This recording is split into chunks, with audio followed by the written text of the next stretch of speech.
Hello, all of you. Today we will discuss Atmanirbhar Bharat Abhiyan Yojana, that is also called Self-Reliant India Scheme.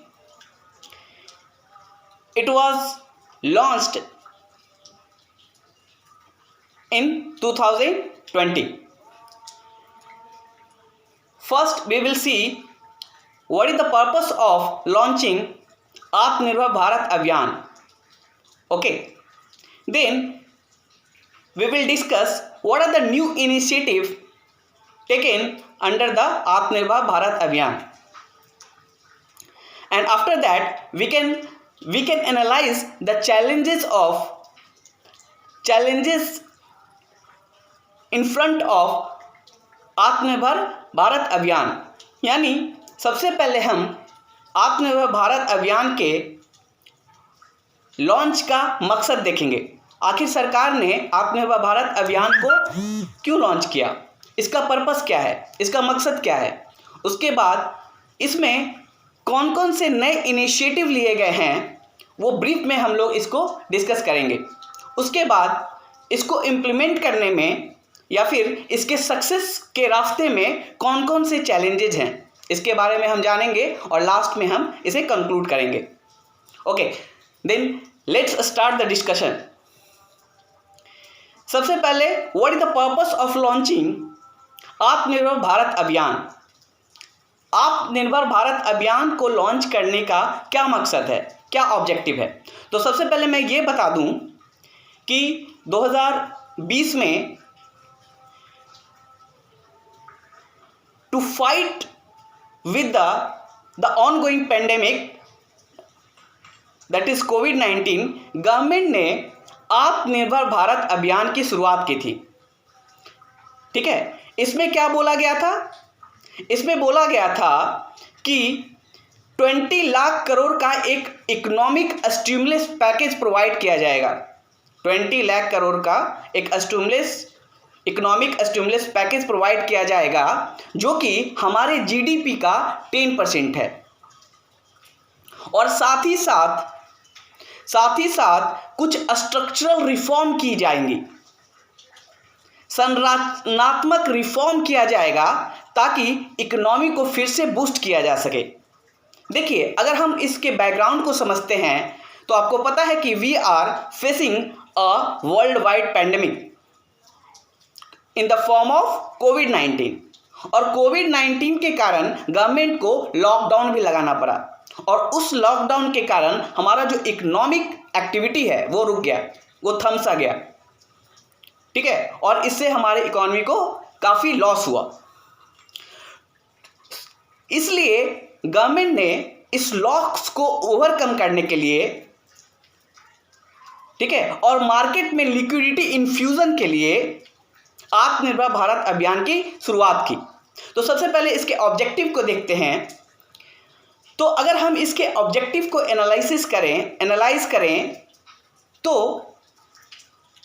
The objective of introducing आत्मनिर्भर भारत अभियान can be classified into 2 part, interim measures and second is long term measures. क्या objective है? एक interim major लाना और दूसरा long term major लाना ताकि इकोनॉमी को फिर से रिवाइव किया जा सके और इकोनॉमी में कुछ ऐसे स्ट्रक्चरल चेंज लाया जा सके जिससे हमारे यहाँ डिमांड बढ़े और इकोनॉमिक एक्टिविटी इंक्रीज हो। तो इंटरिम मेजर में क्या किया गया? इंटरिम मेजर में लिक्विडिटी इन्फ्यूजन किया गया, डायरेक्ट कैश ट्रांसफर किया गया। इंटरिम मेजर मतलब तुरंत उसका कुछ सॉल्यूशन, क्योंकि हम किससे गुजर रहे हैं? कोविड-19 से। अब कोविड-19 से गुजरने के कारण चूंकि लॉकडाउन लगाना पड़ा और इकोनॉमिक एक्टिविटी थम सी गई तो लोगों के पॉकेट में पैसे नहीं थे और आपके पॉकेट में पैसा नहीं होगा तो आप क्या करेंगे? आप डिमांड नहीं करेंगे और इकोनॉमी में सारा कुछ सप्लाई और डिमांड का खेल है। जितना ज़्यादा डिमांड होगा मार्केट में, इकोनॉमी में, उतना ज़्यादा प्रोडक्शन होगा और उतना ही ज़्यादा इकोनॉमिक एक्टिविटी बढ़ेगी। तो डिमांड को बढ़ाने के लिए जो इंटरिम मेजर लिया गया, जो तत्कालिक जो मेजर उठाया गया, उसमें क्या किया गया, लिक्विडिटी इन्फ्यूज़न, यानी मनी को मार्केट में इन्फ्यूज़न किया गया, भेजा गया, खोल दिया गया। और दूसरा डायरेक्ट कैश ट्रांसफ़र किया गया, लोगों के अकाउंट में डायरेक्ट कैश ट्रांसफ़र भेजा गया ताकि लोगों के पॉकेट में पैसा आए, मनी आए और वो चीज़ों का डिमांड करें। और इकोनॉमी में डिमांड होगी तो प्रोडक्शन होगा, प्रोडक्शन होगा तो इकोनॉमिक एक्टिविटी बढ़ेगी। तो पहला इंटरिम मेजर क्या लिया गया, 20 लाख करोड़ का स्टिमुलस पैकेज दिया गया। और इंटरिम मेजर में क्या किया गया, लिक्विडिटी इन्फ्यूजन किया गया। लिक्विडिटी मतलब पैसा मार्केट में लिक्विड के फॉर्म में, यानी करेंसी के फॉर्म में फ्यूज किया गया और लोगों के खातों में डायरेक्ट ट्रांसफर किया गया।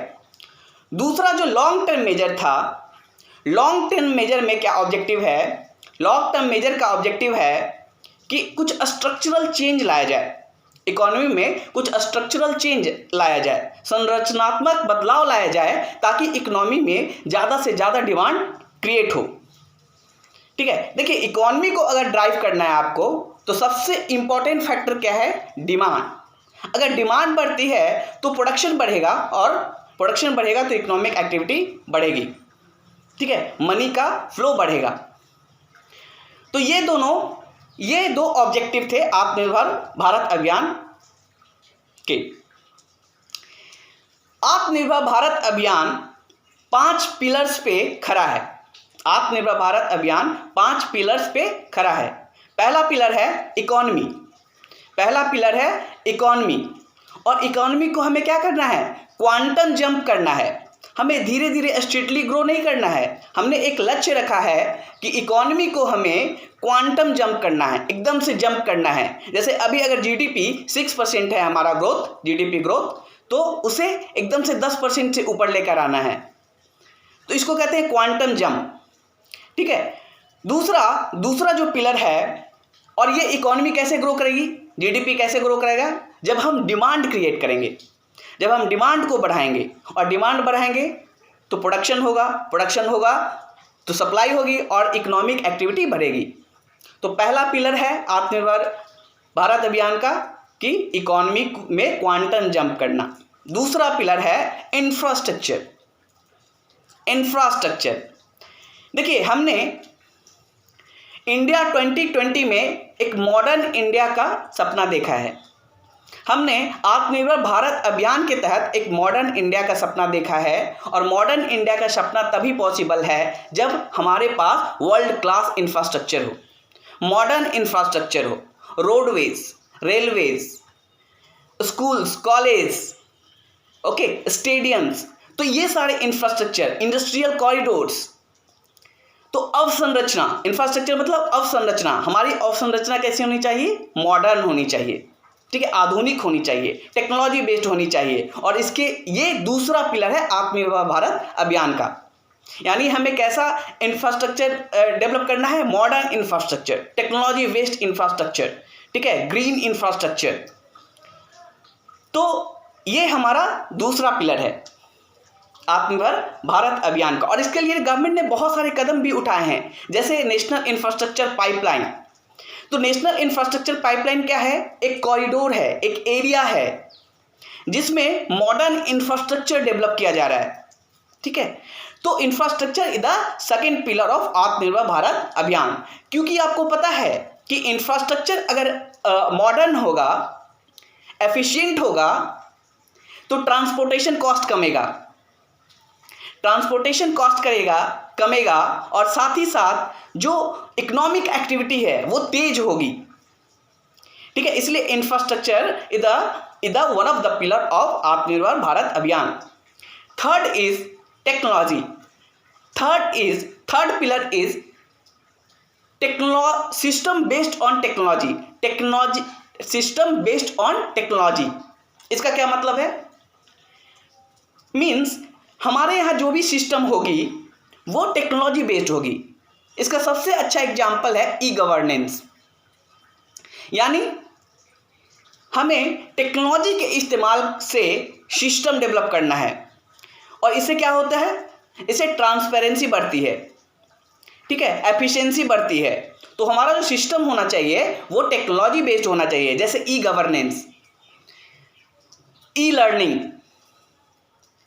तो हम टेक्नोलॉजी का इस्तेमाल करके एक सिस्टम डेवलप करेंगे, चाहे वो एजुकेशन सिस्टम हो, चाहे वो हेल्थ सिस्टम हो, चाहे वो गवर्नेंस हो, ठीक है। तो that is the third pillar of आत्मनिर्भर भारत अभियान।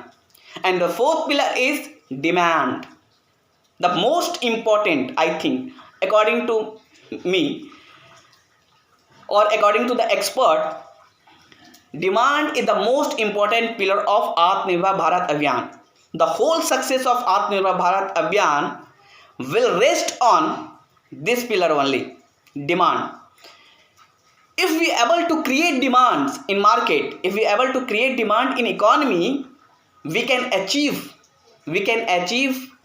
the target of quantum jump in economy. That's why demand is the most important pillar of आत्मनिर्भर भारत अभियान। कैसे?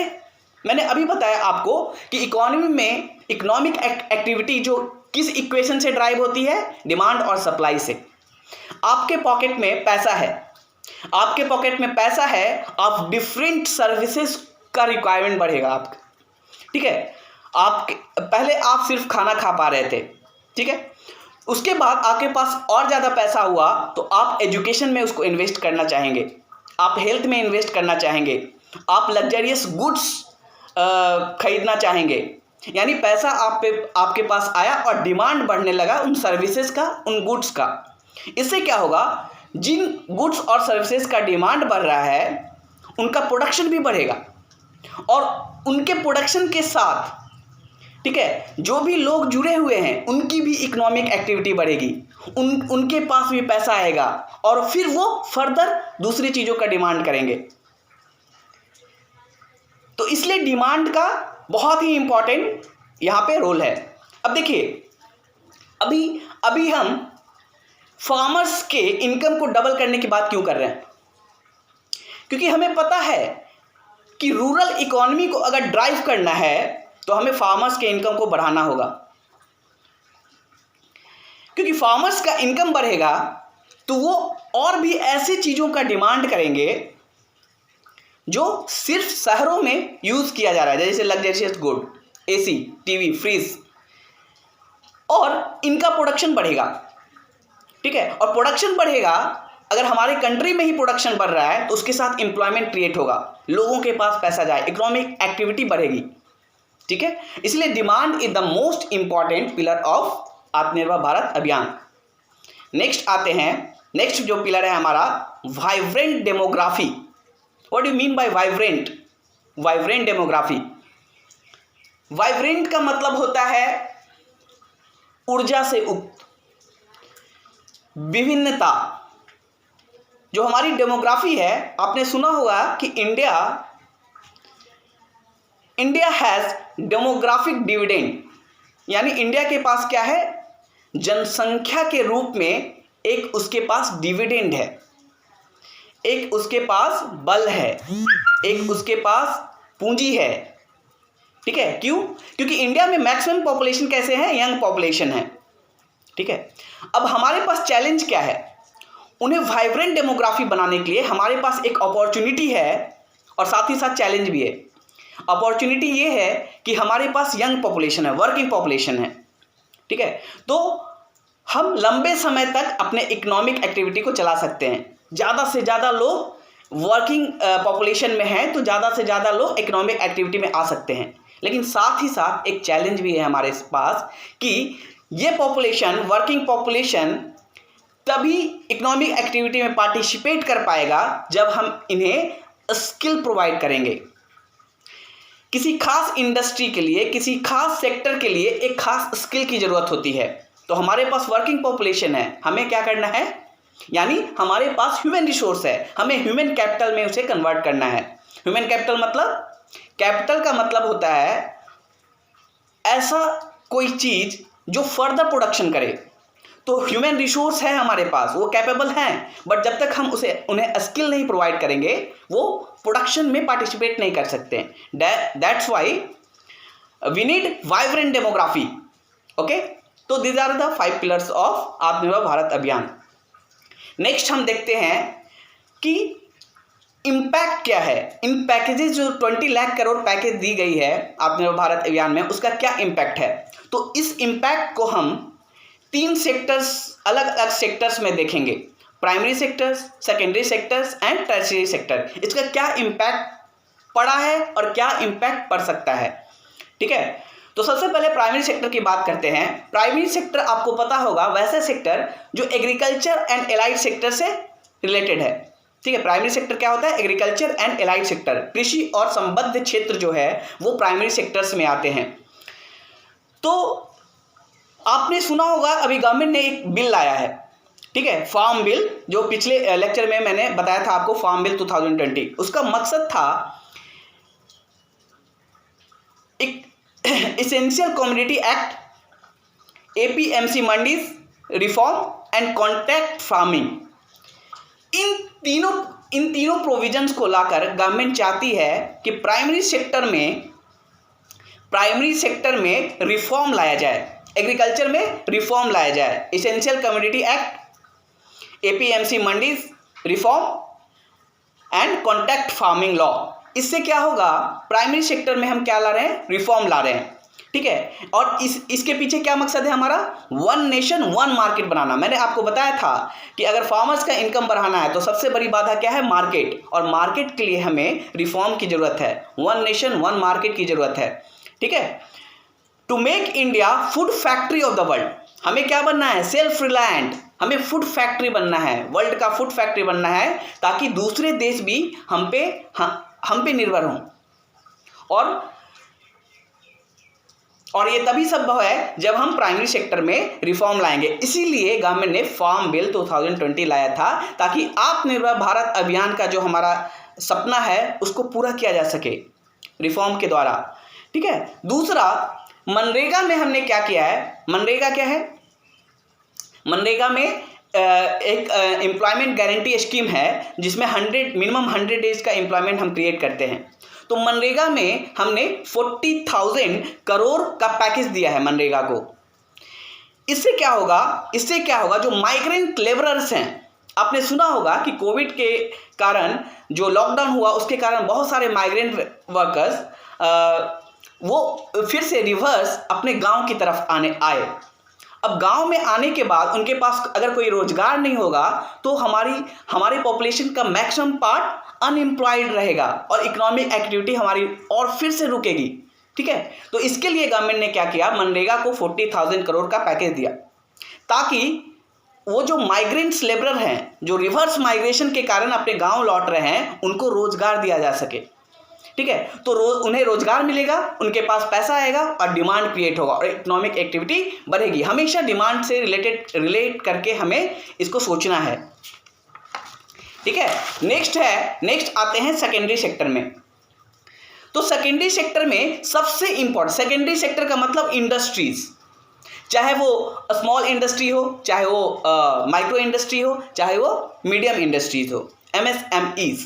ठीक है, micro small and medium enterprises, this is the most important industry sector of India, MSME sector. ठीक है, क्योंकि हमारे यहाँ इंडिया में जो इंडस्ट्री है वो मैक्सिमम किस फॉर्म में है, MSME के फॉर्म में है, micro small and medium form में। बड़े इंडस्ट्रीज हमारे यहाँ कम है। ठीक है, यानी मैक्सिमम जो एम्प्लॉयमेंट जनरेशन है किसके द्वारा है, MSME सेक्टर्स के द्वारा है। इसीलिए सबसे ज़्यादा फोकस किस पे दिया गया है सेकेंडरी सेक्टर में, वो MSME को दिया गया है। इसमें क्या प्रोविजन रखा गया है, इसमें क्या नई चीज़ें इंट्रोड्यूस की गई है कि MSME सेक्टर को 3 लाख करोड़ का कोलेट्रल लोन दिया जाएगा, 3 लाख करोड़ का कोलेट्रल फ्री लोन दिया जाएगा। कोलेट्रल क्या होता है, जब आप लोन लेने जाते हैं तो आपको कुछ चीज़ें गिरवी रखनी पड़ती हैं। जैसे आपके पास ज़मीन का कागजात है तो ज़मीन की कागजात आप गिरवी रख सकते हैं, तो उसको कोलेट्रल बोलते हैं, जो हम गिरवी रखते हैं। तो एमएसएमई सेक्टर के लिए क्या प्रोविजन लाया गया है कि 3 लाख करोड़ का कोलेटरल फ्री लोन की फैसिलिटी दी जाएगी। ठीक है, एमएसएमई को टारगेट करने के पीछे यही रीजन है कि MS is the second largest employment generating sector. MSME क्या है? Second largest employment generating sector है इंडिया में। ठीक है, और इससे क्या होगा, हम इंडिया का जो कॉम्पेरेटिव एडवांटेज है, इंडिया का क्या कॉम्पेरेटिव एडवांटेज है with compare with the world, कि इंडिया के पास डेमोग्राफिक डिविडेंड है, यंग पॉपुलेशन है, वर्किंग पॉपुलेशन है, हम उसको लिवरेज कर सकते हैं, हम उसका इस्तेमाल कर सकते हैं। ठीक है, नेक्स्ट क्या किया गया है, इंडस्ट्री को बढ़ाने के लिए, डोमेस्टिक इंडस्ट्री को बढ़ाने के लिए हमने क्या किया है, वेपन के इंपोर्ट पे रोक लगा दिया है। वेपन के इंपोर्ट पे रोक लगा दिया है, मतलब लिमिट कर दिया है, रोक नहीं लगाया है, पूरी तरह से लिमिट किया गया है। वेपन के इंपोर्ट को लिमिट कर दिया गया है, क्योंकि आपको पता है कि इंडिया वेपन के इंपोर्ट में मैक्सिमम पैसा खर्च करता है।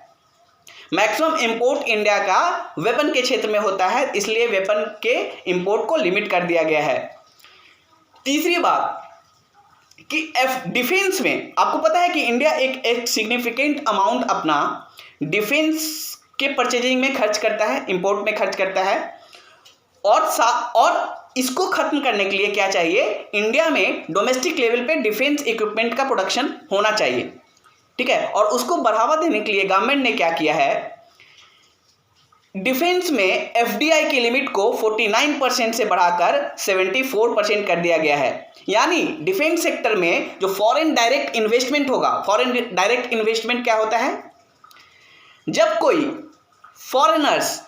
फॉरेन कंपनी या फॉरेनर जब किसी दूसरे कंट्री में इन्वेस्ट करता है, ठीक है, for the purpose of production, उत्पादन के उद्देश्य से, जब कोई बाहरी कंपनी या बाहरी व्यक्ति जब किसी दूसरे कंट्री में इन्वेस्ट करता है for the purpose of production, उत्पादन के उद्देश्य से, वहां एक सेटअप क्रिएट करता है, तो उसको कहते हैं एफडीआई। तो डिफेंस में एफडीआई को बढ़ा के 49% से 74% कर दिया गया है, ताकि बाहर से कंपनीज आएँ, वो पैसा लेकर आएँ, यहाँ पे इन्वेस्ट करें और इंडिया में इंडस्ट्री डेवलप हो डिफेंस रिलेटेड, और ताकि हमारा जो निर्भरता है आयात पे, इंपोर्ट पे, वो खत्म हो डिफेंस सेक्टर में खासकर। ओके, नेक्स्ट आते हैं टर्शियरी सेक्टर। टर्शियरी सेक्टर में इसका क्या इंपैक्ट होगा? टर्शियरी सेक्टर मतलब सर्विस सेक्टर, जो आप डिफरेंट सर्विसेज देखते हैं, हेल्थ सर्विस, एजुकेशन सर्विस, ये टर्शियरी सेक्टर में आता है। ठीक है, तो इस क्षेत्र में क्या किया गया है, प्रधानमंत्री ई विद्या प्रोग्राम लॉन्च किया गया है। प्रधानमंत्री ई विद्या प्रोग्राम लॉन्च किया गया है। इसका मकसद है कि स्कूल और कॉलेजेस ऑनलाइन प्लेटफॉर्म का इस्तेमाल कर सकें अपने करिकुलम को चलाने के लिए। देखिए, इसका सबसे बड़ा एडवांटेज क्या था कि अभी पैंडेमिक के टाइम में बहुत सारा लॉकडाउन के कारण बहुत सारे कॉलेज स्कूल अपनी पढ़ाई को कंटिन्यू नहीं करा पा रहे थे। तो इस तरह के प्लेटफॉर्म बनने के कारण, पीएम ई विद्या प्रोग्राम लॉन्च करने के कारण, अब स्कूल्स एंड कॉलेज अपने करिकुलम को ऑनलाइन भी चला सकते हैं, अपने कोर्सेज को ऑनलाइन भी प्रोवाइड कर सकते हैं। तो ये सर्विस सेक्टर में एक बहुत बड़ा जंप है। ठीक है, ये टर्शियरी सेक्टर में बहुत बड़ा जंप है। दूसरा, पब्लिक एक्सपेंडिचर ऑन हेल्थ पे पब्लिक एक्सपेंडिचर को बढ़ाने की जरूरत है, और गवर्नमेंट इस डायरेक्शन में भी देख रही है। क्योंकि देखिए, जितने भी सोशल सेक्टर होते हैं, चाहे से हेल्थ हो, एजुकेशन हो, अगर गवर्नमेंट का इंटरवेंशन नहीं होगा, गवर्नमेंट का इन्वेस्टमेंट नहीं होगा, तो प्राइवेटाइजेशन होना स्टार्ट हो जाएगा। और किसी भी सोशल सेक्टर में अगर प्राइवेटाइजेशन होता है तो हम सोशल जस्टिस अचीव नहीं कर पाएंगे। जैसे आपने देखा है अभी हेल्थ सेक्टर में क्या हुआ, गवर्नमेंट का एक्सपेंडिचर काफ़ी कम रहा, जिसके कारण हेल्थ सेक्टर में प्राइवेट कंपनीज का मशरूमिंग हुआ, प्राइवेट कंपनीज का डेवलपमेंट हुआ, और उसके कारण हेल्थ सेक्टर एक महंगा सेक्टर बनता चला गया। ठीक है, तो अमीर लोग तो इसको एफोर्ड कर पा रहे हैं, लेकिन जो गरीब लोग हैं वो इस महंगे हेल्थ फैसिलिटी को, हेल्थ सर्विसेज को एक्सेस नहीं कर पा रहे हैं, और इसके कारण हम जो सोशल जस्टिस है हमारा, जो हमारे DPSP में लिखा हुआ है कि we have to achieve a social justice, ठीक है, तो वो हम अचीव नहीं कर पाएंगे क्योंकि वहाँ पे डिफरेंस क्रिएट होगा हैव्स और हैव्स नॉट का। यानी जिनके पास पैसे हैं वो हेल्थ फैसिलिटी ले पाएंगे और जिनके पास नहीं है वो हेल्थ फैसिलिटी उन्हें नहीं मिल पाएगा, ठीक है। तो इसलिए गवर्नमेंट ने डिसाइड किया है कि पब्लिक एक्सपेंडिचर को बढ़ाया जाए हेल्थ सेक्टर में। Okay, now in brief we will discuss some issues और challenges with the Atmanirbhar Bharat Abhiyan. तो सबसे बड़ा चैलेंज है लिक्विडिटी इशू का। लिक्विडिटी इशू मतलब जो फंड 20 लाख करोड़ आपने दिया है इकोनॉमिक पैकेज, उसकी लिक्विडिटी कैसे होगी। तो प्रोविजन क्या है कि RBI के थ्रू बैंक में जाएगा और बैंक के थ्रू लोगों के पास पहुंचेगा। But this is not an easy step, this is not a easy step. Why? बहुत सारे लूप होल्स होंगे, बहुत सारा करप्शन होगा। तो लिक्विडिटी का प्रॉब्लम सबसे बड़ा प्रॉब्लम है, यहाँ पे चैलेंज है हमारे लिए। दूसरा है लैक ऑफ डिमांड। ठीक है, मैंने क्या बोला, अगर इकोनॉमिक एक्टिविटी को बूस्ट करना है तो डिमांड को बढ़ाना होगा। बट आपको पता है कि पिछले 2 साल से हमारे यहाँ लॉकडाउन लगा हुआ था, लगातार नहीं, कुछ इंटरवल पे लॉकडाउन लग रहे थे। क्यों? पेंडेमिक के कारण। तो उसके कारण इकोनॉमिक एक्टिविटी रुकने के कारण लोगों के पॉकेट में पैसा नहीं है। अब पैसा नहीं है तो डिमांड हम इसको कैसे बढ़ाएंगे, ठीक है। तो ये हमारे लिए बहुत बड़ा एक चैलेंज है। तीसरा चैलेंज है जो कि this is the most significant challenge is difficulty in mobilising finances, यानी वित्त की व्यवस्था करना। ठीक है, वित्त की व्यवस्था करने में एक बहुत बड़ा चैलेंज है। और वित्त का व्यवस्था अगर नहीं होगा, फाइनेंस का मोबिलाइज नहीं होगा, तो हम आत्मनिर्भर भारत अभियान को सक्सेस कैसे बना पाएंगे। तो इसके लिए गवर्नमेंट के पास 2 रास्ते